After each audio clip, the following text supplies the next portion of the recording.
بسم اللہ الرحمن الرحیم، السلام علیکم ورحمۃ اللہ وبرکاتہ۔ دوستو، سیرت نبوی صلی اللہ علیہ وآلہ وسلم کے سلسلے میں کتاب الرحیق المختوم پڑھ رہے ہیں۔ اس کا 28واں حصہ آپ کی پیش خدمت ہے، آڈیو کی صورت میں ہے، اور نبی اکرم صلی اللہ علیہ وآلہ وسلم کی سیرت کو خود بھی پڑھیں اور اپنے دوستوں کے ساتھ بھی اس ویڈیو کو شیئر کریں۔ اللہ تعالی ہمیں نبی علیہ الصلوۃ والسلام کی سیرت طیبہ پر چلنے کی توفیق عطا فرمائے۔ شروع کرتے ہیں۔ غزوہ احد، انتقامی جنگ کے لیے قریش کی تیاریاں۔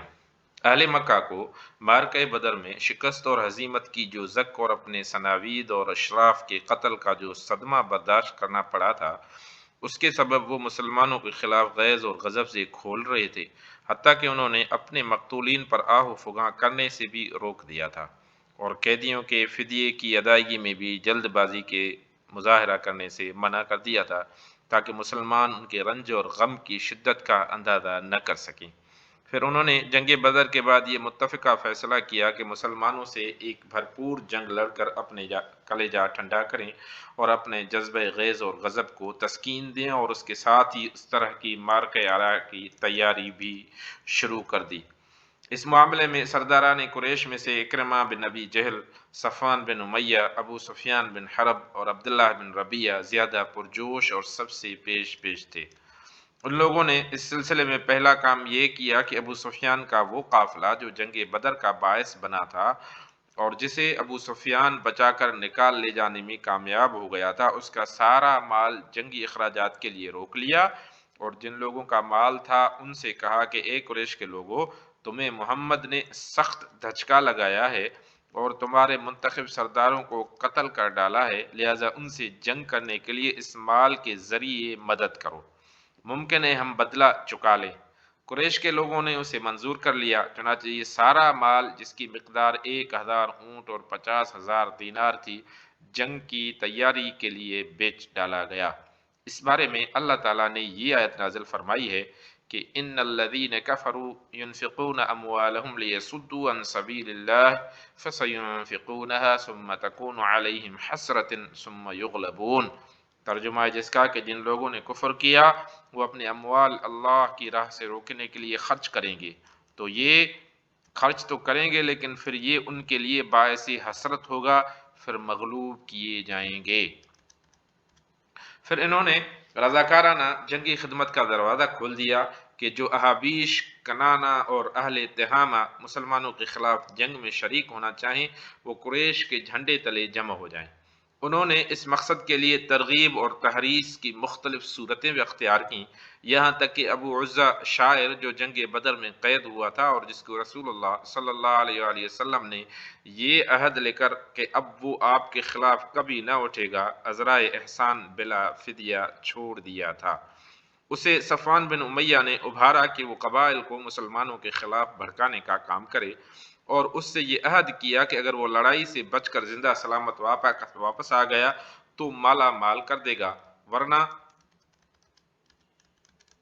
اس کی لڑکیوں کی کفالت کرے گا۔ چنانچہ ابو عزہ نے رسول اللہ صلی اللہ علیہ وسلم سے کیے ہوئے عہد اور پیمان کو پس پش ڈال کر جذبات غیرت اور حمیت کو شعلہ زن کرنے والے اشعار کے ذریعے قبائل کو بھڑکانا شروع کر دیا۔ اس طرح قریش نے ایک اور شاعر مصافع بن عبد مناف جمحی کو اس مہم کے لیے تیار کیا۔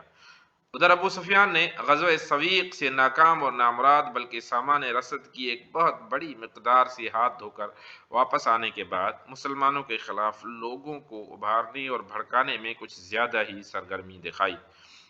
پھر اخیر میں سریہ زید بن حارثہ کے واقعے سے قریش کو جس سنگین اور اقتصادی طور پر کمر توڑ خسارے سے دوچار ہونا پڑا اور انہیں جس قدر بے اندازہ رنج اور الم پہنچا، اس نے آگ پر تیل کا کام کیا، اور اس کے بعد مسلمانوں نے ایک فیصلہ کن جنگ لڑنے کے لیے قریش کی تیاری کی رفتار میں بڑی تیزی آ گئی۔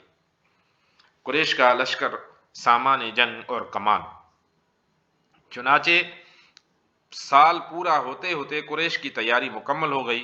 ان کے اپنے افراد کے علاوہ ان کے حلیفوں اور احابیش کو ملا کر مجموعی طور پر کل 3000 فوجی تیار ہوئیں۔ قائدین قریش کی رائے ہوئی کہ اپنے ساتھ عورتیں بھی لے چلیں تاکہ حرمت اور ناموس کی حفاظت کا احساس کچھ زیادہ ہی جذبہ جان سپاری کے ساتھ لڑنے کا سبب بنے۔ لہذا اس لشکر میں ان کی عورتیں بھی شامل ہوئیں جن کی تعداد 15 تھی۔ سواری اور بار برداری کے لیے 3000 اونٹ تھے اور رسالے کے لیے 200 گھوڑے۔ ان گھوڑوں کو تازہ دم رکھنے کے لیے انہیں پورے راستے بازو میں لے جایا گیا، یعنی ان پر سواری نہیں کی گئی۔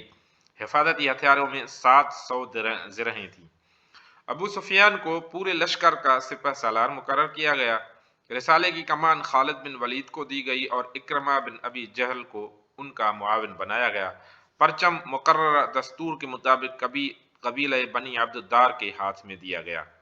مکی لشکر کی روانگی۔ اس بھرپور تیاری کے بعد مکی لشکر نے اس حالت میں مدینے کا رخ کیا کہ مسلمانوں کے خلاف غم اور غصہ اور انتقام کا جذبہ ان کے دلوں میں شعلہ بن کر بھڑک رہا تھا، اور یہ جو عنقریب پیش آنے والی جنگ کی خون روزی اور شدت کا پتہ دے رہا تھا۔ مدینے میں اطلاع۔ حضرت عباس رضی اللہ تعالیٰ عنہ قریش کی اس ساری نقل و حرکت اور جنگی تیاروں کا بڑا چاپ دستی سے اور گہرائی سے مطالعہ کر رہے تھے۔ چنانچہ جو ہی یہ لشکر حرکت میں آیا، حضرت عباس نے اس کی ساری تفصیلات پر مشتمل ایک خط فوراً نبی اکرم صلی اللہ علیہ وآلہ وسلم کی خدمت میں روانہ فرما دیا۔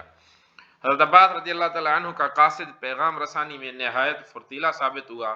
اس نے مکے سے مدینے تک کا کوئی 500 کلومیٹر کی مسافت صرف 3 دن میں طے کر کے ان کا خط نبی اکرم صلی اللہ علیہ وآلہ وسلم کے حوالے کیا۔ اس وقت آپ مسجد قباء میں تشریف فرما تھے۔ یہ خط حضرت ابی بن کعب رضی اللہ تعالیٰ عنہ نے نبی اکرم صلی اللہ علیہ وآلہ وسلم کو پڑھ کر سنایا۔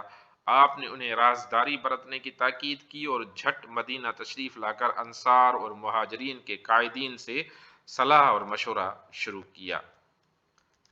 ہنگامی صورتحال کے مقابلے کی تیاری۔ اس کے بعد مدینے میں عام لام بندی کی کیفیت پیدا ہو گئی۔ لوگ کسی بھی اچانک صورتحال سے نمٹنے کے لیے ہمہ وقت ہتھیار بند رہنے لگے، حتیٰ کہ نماز میں بھی ہتھیار جدا نہیں کیا جاتا تھا۔ ادھر انصار کا ایک مختصر سا دستہ جس میں سعد بن معاذ، اسید بن حضیر اور سعد بن عبادہ رضی اللہ عنہم تھے، رسول اللہ صلی اللہ علیہ وآلہ وسلم کی نگرانی پر تعینات ہو گیا۔ یہ لوگ ہتھیار پہن کر ساری رات رسول اللہ صلی اللہ علیہ وآلہ وسلم کے دروازے پر گزار دیتے تھے۔ کچھ اور دستے اس خطرے کے پیش نظر کہ غفلت کی حالت میں اچانک کوئی حملہ نہ ہو جائے، مدینے میں داخلے کی مختلف راستوں پر تعینات ہو گئے۔ چند دیگر دستوں نے دشمن کی نقل اور حرکت کا پتہ لگانے کے لیے طلایہ گردی شروع کر دی۔ یہ دستے ان راستوں پر گشت کرتے رہتے تھے جن سے گزر کر مدینے پر چھاپا مارا جا سکتا تھا۔ مکی لشکر مدینے کے دامن میں۔ ادھر مکی لشکر معروف کاروانی شاہراہ پر چلتا رہا۔ جب ابوا پہنچا تو ابو سفیان کی بیوی ہندہ بنت عتبہ نے یہ تجویز پیش کی کہ رسول اللہ صلی اللہ علیہ وآلہ وسلم کی والدہ کی قبر اکھیڑ دی جائے، لیکن اس دروازے کو کھولنے کے جو سنگین نتائج نکل سکتے تھے اس کے خوف سے قائدین لشکر نے یہ تجویز منظور نہ کی۔ اس کے بعد لشکر نے اپنا سفر بدستور جاری رکھا، یہاں تک کہ مدینے کے قریب پہنچ کر پہلے وادی عقیق سے گزرا، پھر کس قدر داہنے جانب کترا کر کوہ احد کے قریب عینین نامی ایک مقام جو کہ مدینے کے شمال میں وادی قناطہ کے قریب ایک بنجر زمین ہے پڑاؤ ڈال دیا۔ یہ جمعہ 6 شوال سن 3 ہجری کا واقعہ ہے۔ مدینے کی دفاعی حکمت عملی کے لیے مجلس شورا کا اجلاس۔ مدینے کے ذرائع اطلاعات مکی لشکر کی ایک خبر مدینے پہنچا رہے تھے، حتیٰ کہ اس کے پڑاؤ کی بابت آخری خبر بھی پہنچا دی۔ اس وقت رسول اللہ صلی اللہ علیہ وآلہ وسلم نے فوجی ہائی کمان کی مجلس شورا منعقد فرمائی، جس میں مناسب حکمت عملی اختیار کرنے کے لیے صلاح اور مشورہ کرنا تھا۔ آپ نے انہیں اپنا دیکھا ہوا ایک خواب بتلایا۔ آپ صلی اللہ علیہ وسلم نے بتلایا کہ واللہ میں نے ایک بھلی چیز دیکھی۔